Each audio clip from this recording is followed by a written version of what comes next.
मेरा नाम आनंद करवा है। मैं बाई प्रोफेशन सीए हूँ। मैं डॉक्टर जाकिर साहब को दुबई से जानता हूँ। वहाँ पे मेरा एक मुस्लिम फ्रेंड था, उसने आपके बारे में मुझे बताया था। मैं आपका शुक्रिया अदा करना चाहता हूँ कि आपने इस्लाम के बारे में बहुत सारी भ्रांतियों को दूर किया है। मेरी मुसलमानों के बारे में जो अच्छी बातें हैं वो ये है कि मुसलमान लोग ज़्यादातर झूठ नहीं बोलते हैं, किसी को धोखा नहीं देते हैं, दूसरे का पैसा भी नहीं खाते हैं। लेकिन मुझे एक बात मुसलमानों से कहनी है कि वो लोग गाय का मांस क्यों खाते हैं। आनंद भाई ने सवाल किया। वो कहते हैं कि वो मुझे दुबई से जानते हैं माशाल्लाह, और कई सालों से मेरे तकरीर सुन रहे, और वो कहते हैं कि उनके तजुर्बे के हिसाब से वो समझते हैं कि मुसलमान अच्छे लोग हैं, सच बोलते हैं, झूठ नहीं बोलते, किसी का पैसा नहीं खाते।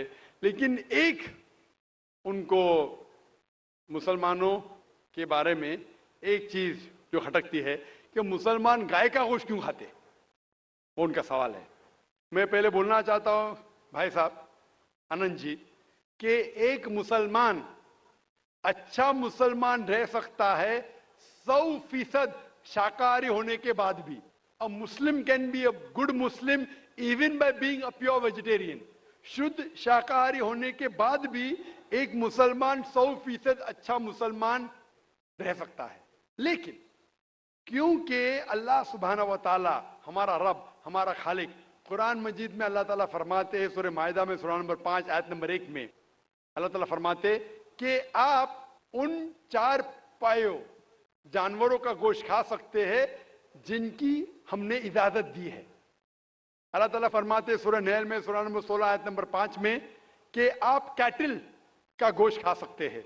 कुरान में जिक्र आता है सूरह मोमिनून में सूरा नंबर 23 आयत नंबर 21 में कि आप कैटल में से आपको मिलता है दूध, उनमें से मिलती है आपको गर्मी, और आप इनका गोश्त खा सकते हैं। तो जब अल्लाह सुब्हाना व तआला हमारा खालिक, हमारा मालिक कहता है कि आप गोश्त खा सकते, तो क्यों हमें नहीं खाना चाहिए। मैं आपको कोशिश करूंगा बताने के लिए कि आज की साइंस ये कहती है कि हमारे जिस्म में हमको प्रोटीन की जरूरत है, कम से कम 23 एमिनो एसिड की जरूरत है। यही 23 में से 8 एमिनो एसिड हमारे जिस्म में नहीं बनते। उसके लिए फर्ज है कि ये हमारे खाने में हमें ये एमिनो एसिड मिलना चाहिए।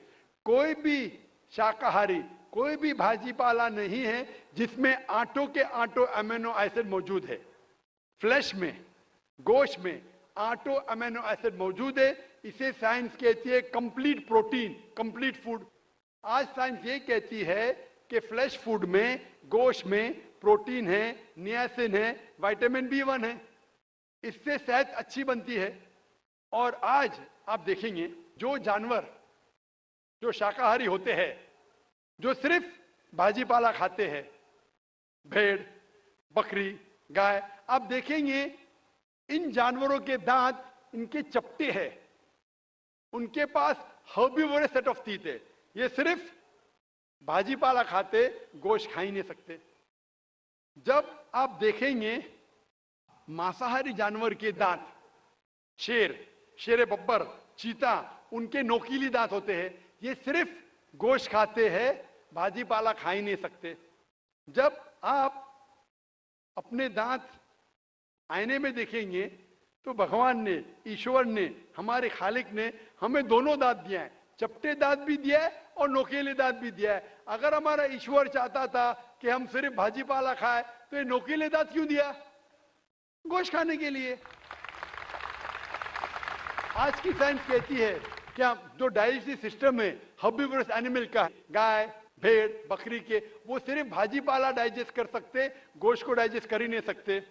जो डाइजेस्टिव सिस्टम कार्निवोरस एनिमल का है, चीता, शेर, शेर बब्बर, ये सिर्फ गोश्त डाइजेस्ट कर सकते हैं, भाजी पाला नहीं। लेकिन हम इंसानों को अल्लाह ताला ने, हमारे ईश्वर ने स्मॉल इंटेस्टाइन भी दिया है, बिग इंटेस्टाइन भी दिया है। हम भाजी पाला भी डाइजेस्ट कर सकते, गोश्त भी डाइजेस्ट कर सकते। अगर हमारा ईश्वर चाहता था कि हम सिर्फ भाजी पाला खाए, तो हमें ये डाइजेस्टिव सिस्टम क्यों दिया जो गोश्त को भी डाइजेस्ट कर सकता है? तो साइंटिफिकली हमारा जिस्म हमारे ईश्वर ने ऐसा बनाया है कि हम भाजी पाला भी खा सकते हैं, गोश्त भी खा सकते हैं। और बहुत लोग को गलत फहमी है कि हिंदू मजहब में गोश्त खाने की ममानियत है। भाई आप हिंदू है ना? आपके नाम से लगता है आप हिंदू है। हिंदू है ना सर? जी, हिंदू ही है। आप हिंदू है ना? हाँ। हाँ, बिल्कुल सही। आपके नाम से लग रहा है आनंद आपका नाम है, आप हिंदू है। आपको गलत फहमी होंगी कि हिंदू मजहब में गोश्त खाना हराम है। आप जब हिंदू मजहबी किताब पढ़ते हैं, आपके मजहबी किताब में लिखा है कि गोश्त भी खा सकते हैं, मांस भी खा सकते हैं और बीफ भी खा सकते हैं, गाय का गोश्त भी खा सकते हैं। आप जब पढ़ेंगे मनुस्मृति चैप्टर नंबर 5 अध्याय नंबर 5 श्लोका नंबर 30 में लिखा है कि अगर खाने वाले जानवर, अगर खाने वाले मखलूक उस चीज को खाती है जो खाने वाले जानवर है, तो आप कोई गुनाह नहीं कर रहे, क्योंकि ईश्वर ने कुछ मखलूक को बनाया है खाने के लिए और कुछ मखलूक को खा जाने के लिए। Some to eat and some to be eaten. तो अगर आप खाने वाले जानवर खाते हैं तो गुनाह नहीं कर रहे। लिखा है मनुस्मृति में अध्याय नंबर 5 श्लोका नंबर 31 में कि अगर आप पूजा के लिए जानवर को कत्ल करते हैं तो कोई गुनाह नहीं करते। लिखा है मनुस्मृति में अध्याय नंबर 5 श्लोका नंबर 39 और 40 में कि ईश्वर ने कुछ जानवर को बनाया है पूजा के लिए, सैक्रिफाइस के लिए। तो killing in sacrifice is not killing. तो कत्ल करना पूजा में कत्ल नहीं है। तो मनुस्मृति के मुताबिक आप गोश्त खा सकते हैं। फिर आप जब मुताला करेंगे महाभारत का, महाभारत में अनुशासन पर्व में अध्याय नंबर 88 में युधिष्ठिर, पांडव के 5 भाई थे, आपने युधिष्ठिर का नाम तो सुना होगा। युधिष्ठिर जो पांडव के 5 भाई थे, युधिष्ठिर पांडव में सबसे बड़ा भाई था। वो पूछता है भीष्म से कि हम यज्ञ में, पूजा में क्या खाना दे ताकि हमारे परदादा खुश होंगे। तो भीष्म कहता है अगर हम यज्ञ में, पूजा में चावल, बार्ली, सेब, भाजी पाला देंगे तो हमारे परदादा 1 महीने के लिए संतुष्ट रहेंगे।